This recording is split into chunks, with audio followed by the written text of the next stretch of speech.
के साथ इलेक्शन के बाद पहली बार मुलाकात की बमुश्किल इजाज़त मिली। मैं भी, गौहर साहब भी, हामिद खान साहब भी ट्राई करते रहे थे, 2 बार हम इधर आए भी थे, लेकिन इजाज़त नहीं मिल रही थी। और कोशिश ये हो रही थी कि इमरान खान साहब ने जो फ़ैसले करने हैं, सियासी फ़ैसले करने हैं, इलेक्शन के बाद जो बहुत ज़रूरी फ़ैसले हैं, उनसे मुशावरत ना हो सके। लेकिन बहरहाल आज अदालत के फ़ैसले लेने के बाद हमें इजाज़त मिली, तो भरपूर गुफ्तगू उनके साथ हुई सियासी मामलात पे बिलखसूस। उन्होंने ये सबसे पहले तो कहा कि हमारी कौम जाग चुकी है। कौम ने एक बहुत बड़ा मैंडेट दिया है जो पाकिस्तान की तारीख़ में ऐसा मैंडेट नहीं था, और उस मैंडेट की हिफाजत करना और उसको आगे लेके जाना, जमहूरियत को और मजबूत करना अब हमारा फ़र्ज़ है।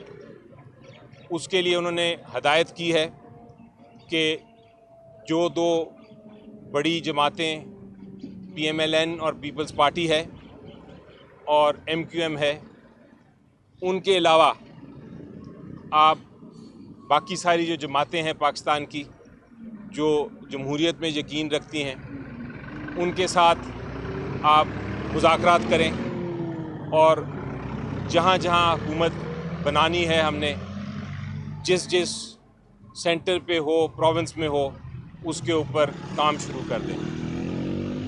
उसके साथ चूँकि बहुत अहम मामलात हैं जिसके अंदर ये फ़ैसले करने हैं कि चीफ़ मिनिस्टर कौन होंगे, प्राइम मिनिस्टर कौन होंगे, स्पीकर कौन होंगे, उसके लिए उन्होंने कहा है, इमरान खान साहब ने कुछ नाम तजवीज़ भी किए हैं, और मज़ीद ये कहा है कि इस चीज़ के लिए अदालत से रजू करें ताकि जो इन्फॉर्मेशन पहुंचानी है इमरान खान साहब तक, ताकि वो अपने फ़ैसले कर सकें एविडेंस के साथ, सबूत के साथ, डॉक्यूमेंट्स के साथ, इन मामलात पे वो उन तक पहुंचाए जा सकें।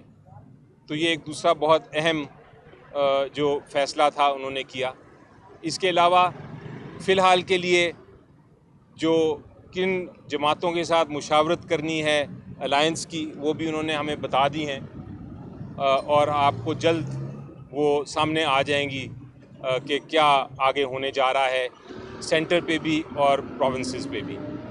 इसके अलावा मेरे कॉलीग्स बताएंगे आपको मज़ीद अगर कोई मामलात हैं। बिस्मिल्लाहिर्रहमानिर्रहीम। पाकिस्तान तहरीक इंसाफ पहले दिन से कोशिश करती रही थी, जब 2 हुकूमतें डिज़ाल्व हो गई थी, सुप्रीम कोर्ट के थ्रू भी और हाई कोर्ट के थ्रू भी, कि इलेक्शन हो तो फ्री, फेयर एंड ट्रांसपेरेंट हो, उसमें सारे पॉलिटिकल पार्टीज़ और इनके कैंडिडेट और वर्कर की यकसां शिरकत हो। वो आप लोगों ने देखा, थ्रू आउट कोशिश की गई कि पहले हमारे कैंडिडेट इंतखाबात सही पार्टिसिपेट ना कर सके, फिर उसकी लीडरशिप को भी दूर रखा गया। आपको पता है 5 दिन के अंदर अंदर 3 सज़ाएँ भी दी गई, 14 साल भी, 10 साल भी और 7 साल भी। कोशिश यही की गई प्री पोल कि आवाम के पास एक मैसेज जाए कि खान साहब अभी बड़ा अरसा के लिए जा चुके हैं, आप किसी और तरफ देखें। लेकिन अल्हम्दुलिल्लाह अल्लाह ने अपने रहम करम से आवाम के ताकत से सुरखरू किया।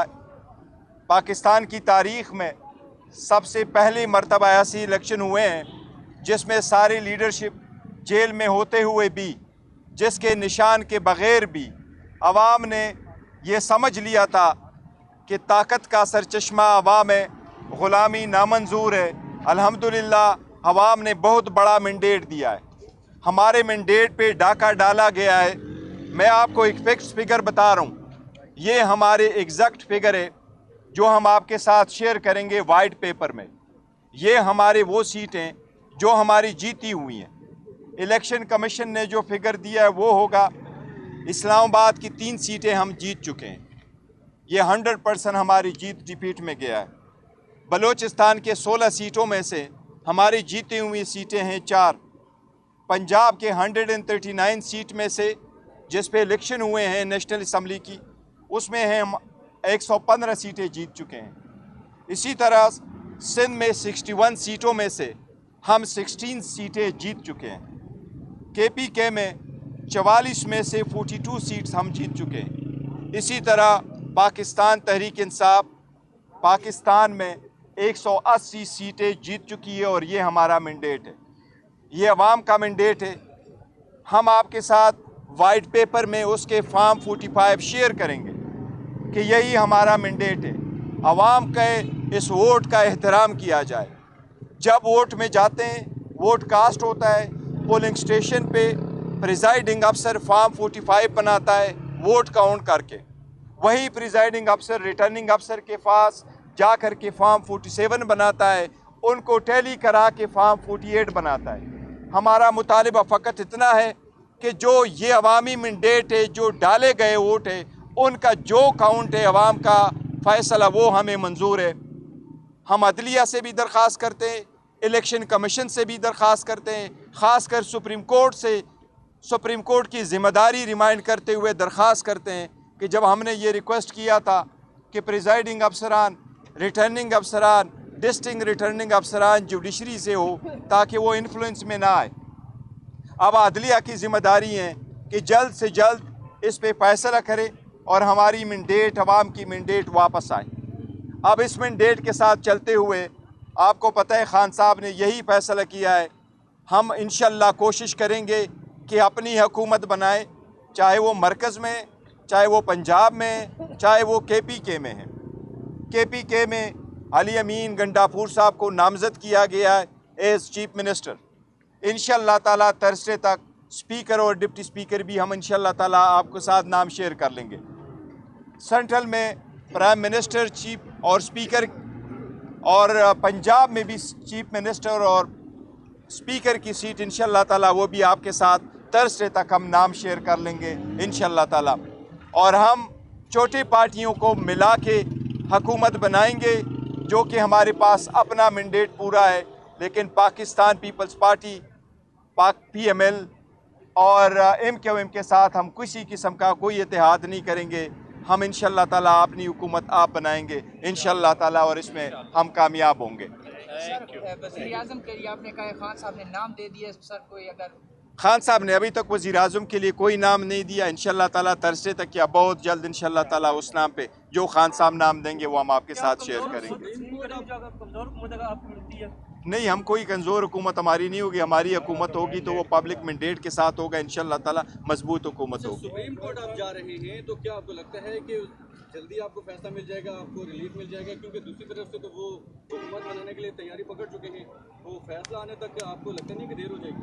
नहीं, देखिए सुप्रीम कोर्ट आ जाएगी, लेकिन इसमें 10 दिन होते हैं कि आप अपने एक्सपेंस फाइल करते हैं, फिर रिटर्न कैंडिडेट का नोटिफिकेशन होता है और असम्बली का सेशन करने के लिए आईनी तौर पर 21 दिन होते हैं। यही तो हम इस्तदा करते हैं कि 70 सीटों का झगड़ा तो 2 दिन में रिजॉल्व हो सकता है। आप वो फॉर्म 45 दे के जिसका मैंडेट है उनको दे दें। हम तो कुछ मांग नहीं रहे, हम अपने तरफ से तो रिकॉर्ड नहीं लेके आ रहे। प्रिजाइडिंग अफसरान ने जो फॉर्म 45 वज़ा किया है उनको मद्देनज़र रखते हुए इलेक्शन डिक्लेयर करे वो किसके पास मैंडेट है।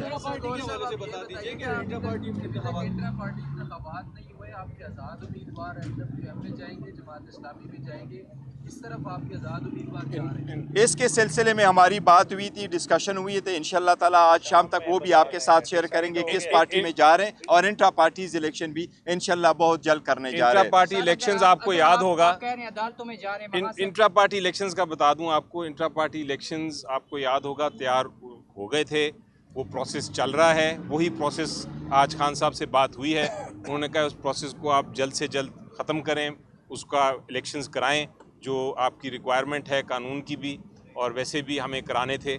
तो ये इंशाल्लाह आप देखेंगे कि अगले हफ्ते 10 दिन में इंट्रा पार्टी इलेक्शंस भी हो जाएंगे। Thank you. इलेक्शन कमीशन में इंट्रा पार्टी इंतखाबात आपकी मान लेगा? क्योंकि इलेक्शन कमीशन को मानना पड़ेगा।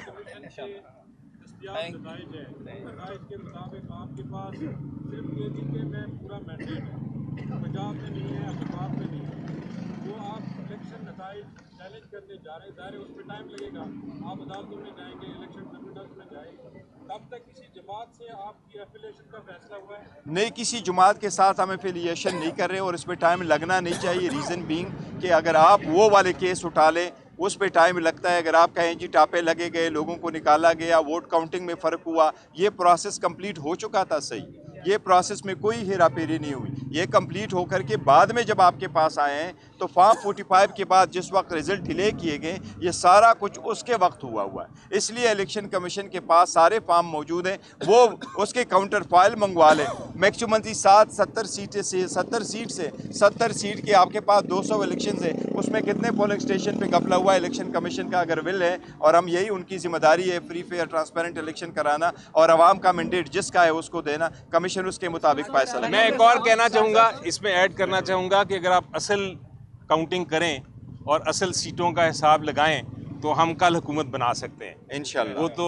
इसमें कोई शक नहीं है मेरी नज़र में कि हम वो हुकूमत बना सकते हैं। सिर्फ ये चूँकि एक मैंडेट हमसे चोरी करने की कोशिश की गई है, उस वजह से ये हमें और कौम को भी दुश्वारी आ रही है हुकूमत बनाने में, लेकिन अदरवाइज़ तो हमें कोई इशू नहीं है अगर आप वाकई ही जेन्युइन इलेक्शन के रिजल्ट्स को देखें। आपके कुछ लोग जो है पार्टी टिकट से बगावत करके नून लीग में शमूलियत कर रहे हैं, उनके लिए क्या पॉलिसी आई है?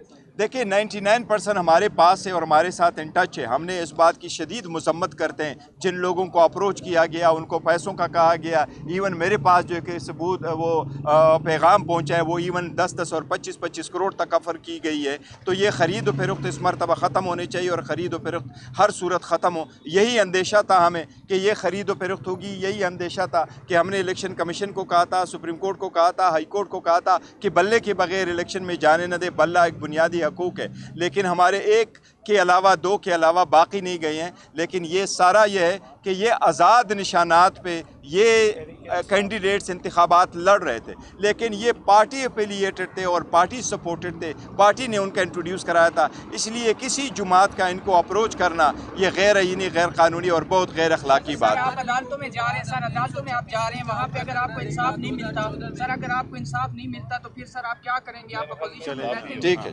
अपोजिशन में बैठेंगे या फिर सर कोई और अमल है? वक्त के साथ साथ बताएं इंशाल्लाह।